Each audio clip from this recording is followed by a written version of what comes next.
is a silence that lives inside you, a silence older than your name, more ancient than your story, a wound that lingers not in your body, but in the hollow spaces between your thoughts. It is a scar etched in the architecture of your psyche, hidden beneath layers of forgetting, yet directing your life with invisible threads of longing and fear. You do not remember how it began. You do not recall the moment your soul contracted in defense, but you feel it, don't you? In every hesitation, every unconscious sabotage, every time love comes close, and you flinch without knowing why. These are the wounds you still cling to, not out of choice but out of ancient necessity, the necessity to protect yourself from what once was unbearable. Carl Jung spoke of this. The complex is buried in the unconscious, the splinters of experience that split the soul into fragments, not gone, only hidden, not healed, only buried, and yet they live within your patterns, within your attachments, within the very architecture of who you believe you are. You tell yourself stories. I am not enough. I am too much. No one will stay. I must not be seen. And you do not recognize that these are not your words. They are the echoes of wounds you no longer even remember. Like the roots of a tree winding in the darkness, they shape the surface of your life from below. Like the psalmist who cried, "My wounds fester and are loathsome because of my sinful folly." You have become estranged from your own heart, estranged from the origins of your suffering. But you are not alone. This forgetting, this self-abandonment, is the inheritance of all who walk the path of being human. For to be human is to be wounded, and to be wounded is to forget where the wound began, and to build a life around its ache. Yet there is a quiet invitation beneath your suffering, a voice, still and small, calling you not to escape, but to descend into the shadow, into the underworld of your own psyche, into the forgotten chambers where the wounded child still waits, where the rejected self still weeps, where the disowned emotions still rage. Jung taught us, one does not become enlightened by imagining figures of light but by making the darkness conscious. And so, your healing does not lie in transcendence. It lies in return. A return to the places within you that you have avoided, perhaps your entire life. A return to the fear, the shame, the grief, all the aspects you have exiled in the name of survival. And this return is not an intellectual task. It is not a concept to understand, but a journey to endure. A pilgrimage through your own interior wilderness, where the landmarks are not mountains or rivers, but the terrains of your own soul. Shadow, fear, defense, rage, longing. Do you feel it now? That silent ache beneath the noise of your everyday concerns. It is the ache of the self calling you home, but the ego resists. It always resists. The ego, that fragile constellation of who you think you are, fears that to turn toward the wound is to be annihilated by it. And so, it keeps you running, keeps you distracted, keeps you busy with achievement, with blame, with projection, with endless self-improvement that never actually touches the core. And in doing so, you remain trapped in the cycle of clinging to wounds you no longer remember, but that define you more than anything else. It is written in Proverbs, "As a man thinks in his heart, so is he." But what if the thoughts of your heart are the remnants of a wound, rather than the voice of your true nature? What if your very identity has been constructed as a fortress around a place you were too afraid to feel, and so you live, half present, half awake, moving through the motions of life with a part of you always holding back, always braced for an injury that already happened long ago? This is the tragedy of unconscious life, and yet it is also the opportunity, for in recognizing that you are clinging to wounds you don't even remember, you take the first step in remembering, not remembering in the literal sense, as if recovering a lost narrative, but remembering, in the sacred sense, to remember, to bring back into the wholeness of your being the parts you have disowned. This is the beginning of individuation, the sacred path Jung described, the process of becoming who you are. But first you must descend, you must pass through the shadow, through the defenses, through the illusions you have mistaken for protection, and you must meet the wound, not as an enemy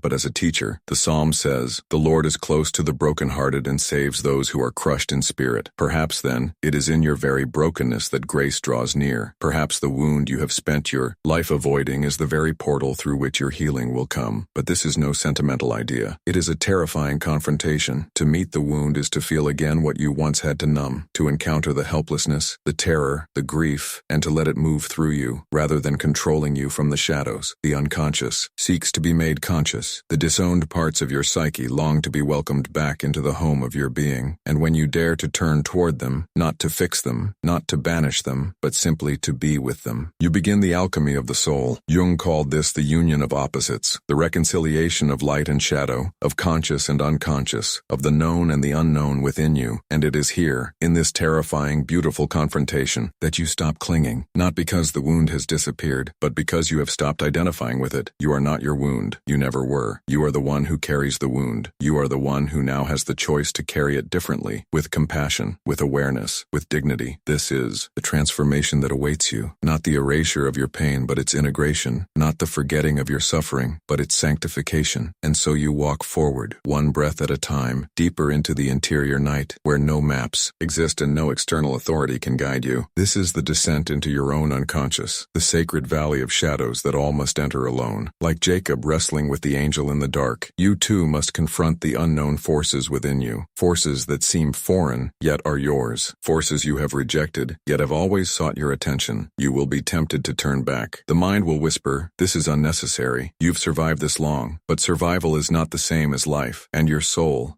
is not interested in mere survival. It longs to be whole. It is here that the archetypes awaken. The child still frightened and hidden, the orphan still abandoned in the corridors of your psyche, the warrior still armored in defenses forged in childhood, the lover still yearning for acceptance but terrified of rejection. They are all within you, not metaphors, but living patterns, deep structures in the architecture of your unconscious. Carl Jung named them not to classify but to reveal. These are the parts of you that have been waiting to be seen, not by anyone else but by you. The psalm says, "You knit me together in my mother's womb." Yes, the soul was woven whole, but life, with its inevitable wounds and betrayals, taught you to unravel yourself in the name of protection. So, now here you are, fragmented, splintered, longing, and still the self, your deepest, truest core, calls you to reweave what was torn. But this is not done by force, not by willpower or discipline. It is done by surrender, by the courage to sit in the presence of what you once thought would destroy you, to sit with the grief you buried, to sit with the rage you disowned, to sit with the terror you numbed, and to realize that none of it has the power to annihilate you now. You are no longer the defenseless child. You are the adult who can hold the child in your arms. You are the witness who can observe the storm without becoming the storm. You are the presence that can enfold all parts of you, even those you once called unlovable. This is the work, the holy, brutal, beautiful work of healing. And yes, it is painful. For what is healing but the gradual softening of the armor that once kept you safe? What is healing but allowing the heart to feel again what it once had to close off to survive? As Proverbs says, above all else, guard your heart, for everything you do flows from it. But guarding does not mean walling it off forever. It means discerning when the time has come to open. And for you, that time is now. You have carried these wounds long enough. You have lived in the architecture of forgetting long enough. You have worn the mask of protection long enough. Now, you are invited to step beyond, not into the absence of wounds, but into their transformation. Not into forgetting, but into remembering in a way that liberates rather than imprisons. This is what Jung meant when he spoke of the self, the central archetype, the unifying principle of the psyche. It is not perfection. It is not the eradication of shadow. It is the inclusion of all that you are, light and dark, known and unknown, beautiful and broken. To individuate is to stand at the center of your being and say, all of this belongs. The ego resists. It prefers the illusion of control. It prefers certainty even if that certainty is suffering. It would rather cling to old wounds, familiar pain, than risk the unknown terrain of healing. But the self calls you forward, not with violence, but with the quiet gravity of truth. You cannot become who you are meant to be while clinging to who you had to be. You cannot live the fullness of your destiny while gripping the fragments of your history as if they are your identity. And so, there comes a moment, perhaps it is now, when you must loosen your grip, not to erase the past, but to let it take its rightful place not as the master of your life, but as the soil from which your true self can emerge. As it is written, he heals the brokenhearted and binds up their wounds, not by making the wound disappear, but by giving it meaning, by transforming it from a place of imprisonment to a place of initiation. For this is the great secret of the wound. It is not only the site of your injury, it is also the site of your awakening. It is where you come face to face with your humanity, where you feel the depths of your vulnerability, and paradoxically the vastness of your strength. For to stand with your wound, to hold it with compassion, to no longer run from it, this is the truest strength there is. And when you do, something shifts. The wound that once defined you becomes a scar, not a mark of shame, but a testament to your resilience, a reminder that you walked through the fire and emerged, not unburned but transformed. You stop clinging because you no longer need to. You stop fearing because you realize that what you feared the most was not your wound, but your own capacity to heal. The psalmist cried, "Even though I walk through the valley of the shadow of death, I will fear no evil, for you are with me." Yes, the valley is real, the shadow is real, but so too is the presence that accompanies you, the presence of your own self, your own wholeness, your own divine image, and so you walk on, not away from the wound, but through it, not to forget, but to remember in a new way. You walk toward integration, toward authenticity, toward the life that has been waiting for you beyond the defenses of your past, and though the path is not easy, it is sacred, it is yours, it is the only way, and as you walk, something remarkable begins to unfold. You realize that the very darkness you once feared is not a void but a womb, not the end, but the place of rebirth. The ancient mystics knew this, the prophets sang of it, and Jung too reminded us that the symbols emerging from the unconscious are not random, they are messages, maps, guiding us toward the next stage of our becoming. The wound, then, is not an obstacle to your path, it is the path, and this realization shifts everything. No longer must you stand at the threshold paralyzed by the fear of re-entering your pain. Now you can see, to enter it is to reclaim your life. You remember the words, "Behold, I am making all things new." This is not merely a promise written in scripture, it is the law written into the fabric of your psyche. It is what happens. When you stop clinging to the wounds you don't even remember and allow the unconscious to speak, to rise, to be seen. For so long, you thought that healing meant forgetting, that to be free, you had to sever yourself from the past. But now,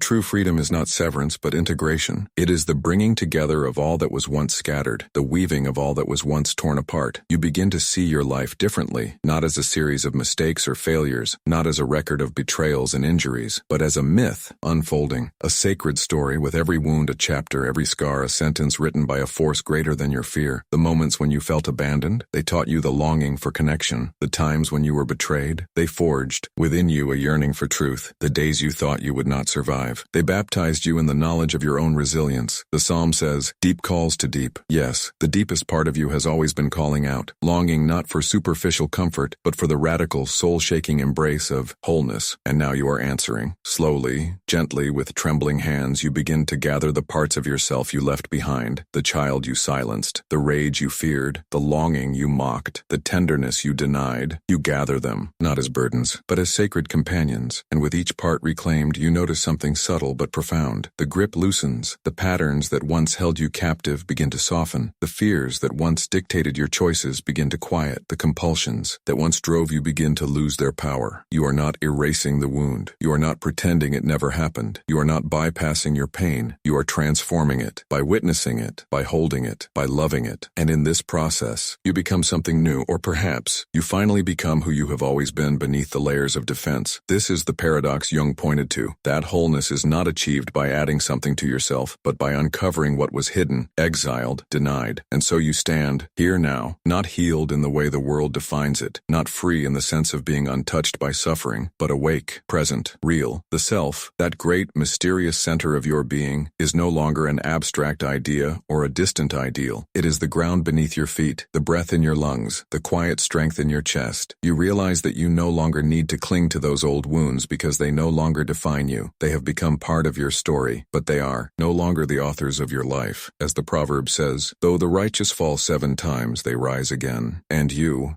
have risen, not because you denied your fall, but because you embraced it. You found the strength not in the avoidance of your pain, but in the courage to face it. And now, as you look back, you can see what you could not see before, that every moment of suffering, every tear shed in silence, every night spent in despair, was not wasted. It was the alchemical fire refining you, the crucible forging your soul into something capable of depth, compassion, wisdom. You begin to feel gratitude, not for the pain itself, but for what it gave you. The capacity to hold paradox, the ability to live with mystery, the strength to love without needing guarantees. For you know now that love is not the absence of wounds, but the presence of courage to risk being seen even with them. And so you open your heart, not recklessly, but authentically, not in defiance of your pain, but because of what your pain has taught you. You realize that the wound was never there to destroy you. It was there to break you open, so that your heart could become vast enough to hold not only your own suffering, but the suffering of others. This is how the wound becomes a gift, not in spite of its ache, but through it. You are now a vessel of empathy, a presence capable of sitting with another in their darkness, not needing to fix, not needing to advise, but simply able to be there, as you have now learned to be there for yourself. And this too is individuation, not an isolated ascent into perfection, but a deepening descent into humanity, into connection, into love. You remember again the ancient promise, "He will wipe every tear from their eyes." And you know now that those tears were never a sign of weakness, but of your capacity to feel, to be alive, to be fully human. The journey is not over. It never is. But now you walk it with different eyes, with a different different heart. You walk it no longer as one defined by wounds you cannot remember, but as one who remembers deeply, who integrates, who transforms. And though you know there will be more wounds, more losses, more betrayals along the way, you also know that you are no longer afraid, because you have learned the sacred art of descent. You have learned how to be with yourself in the darkest places. You have learned that nothing within you is beyond redemption, and so, as you move forward, you do so not with clenched fists, but with open hands, not with the brittle armor of defense, but with the flexible strength of authenticity. You walk on, not because the path is easy, but because it is true, because it is yours. And so here you are, standing at the edge of everything you once feared, everything you once ran from. But now, you do not run. Now, you breathe. You look back, not with regret, but with reverence. Every scar, every silent night, every moment when you thought you could not go on, they stand now not as tombstones, but as altars. Altars to the soul that refused to be extinguished. Altars to the self that kept calling you home even when you had forgotten your own name. The psalm says, "Where can I go from your spirit? Where can I flee from your presence?" And you know now, you were never truly lost. Even in the depths of your forgetting, even beneath the numbness, the rage, the endless defenses, you were always being carried by something older than your fear, by something deeper than your wounds. You were being carried by life itself, by the self within you, which never broke, never faltered, never abandoned you, even when you abandoned yourself. And now you feel it, the quiet pulse beneath your skin, the steady breath of presence within your chest. This is who you are. Not the wound, not the mask, not the endless striving to be enough, but this stillness, this awareness, this ground of being that holds all of it, the light and the shadow, the beauty and the brokenness. You understand. Now that healing was never about returning to who you were before the wound. That person is gone. You cannot become innocent again. You cannot erase what happened, but you can become whole. You can become someone who holds both the pain and the wisdom it birthed. Someone who has walked through the valley of the shadow of death and did not succumb. Someone who learned to sit with the ghosts of the past, to bless them, to release them. The journey of individuation was never about transcendence in the way the world defines it, escaping your humanity, escaping your suffering. No, it was always about deepening into it, rooting yourself so fully in your own experience that nothing within you remains exiled, so that you might live fully, freely, consciously. The old voices may still arise from time to time. The echoes of the old wounds may still whisper, "You are not enough. You will be abandoned. You must hide." But now, you meet those voices with presence, with the quiet, unshakable awareness. "I hear you, but I no longer obey you." For you know that these are not the voice of your soul. They are the remnants of old defenses, old wounds, and you have outgrown them. You have become larger than your fear. You have become deeper than your wounds. You are not finished. This journey will continue, deeper, always deeper. But now, you walk it not as a captive, but as a pilgrim, not as someone clinging to what was, but as someone open to what is becoming. As Jung said, the privilege of a lifetime is to become who you truly are, and you are doing that now, every day, every breath, every time you choose presence over avoidance, compassion over judgment, courage over fear. And this is the invitation life extends to you in every moment, to stop clinging, to stop running, to stand raw, honest, real, in the fullness of your humanity, to let go of the need to be unscarred, and instead, to be authentic. For it is not perfection that makes you lovable. It is not the absence of wounds that makes you worthy. It is your very willingness to be with all of yourself, to bring your whole being, broken, beautiful, complex, into the light of consciousness. And, as you do, you give others permission to do the same. Your healing ripples outward silently and visibly, inviting others to stop running from themselves, inviting others to stop clinging to wounds they no longer even remember, and to begin the sacred work of remembering who they truly are. You become not just a survivor of your story, but a steward of wisdom, a presence of compassion, a vessel of love, and that is what the world needs now more than ever. Not more people pretending to be unbroken, but more people willing to be fully alive. So as you take your next step, may you do so with reverence for all that brought you here. May you walk with the quiet strength of one who knows that wounds do not define you, they refine you. May you live not in fear of your shadow, but in the fullness of your light. And when the old patterns call you back, and as they surely will, may you remember this moment, this sacred knowing, that you are more than what hurt you, that you are more than what you lost, that you are more than what you fear. You are the one who has chosen to turn inward, to face the wound, to hold it, to bless it, and to walk forward, free. The psalm says, "Those who sow with tears will reap with songs of joy." And now it is time to sing. You are free, not because the wound is gone, but because you have learned to live beyond it. This is the great journey of the soul, the journey you are on, the journey you have always been on, and the journey that, even now, continues. So walk on, beloved soul, walk on.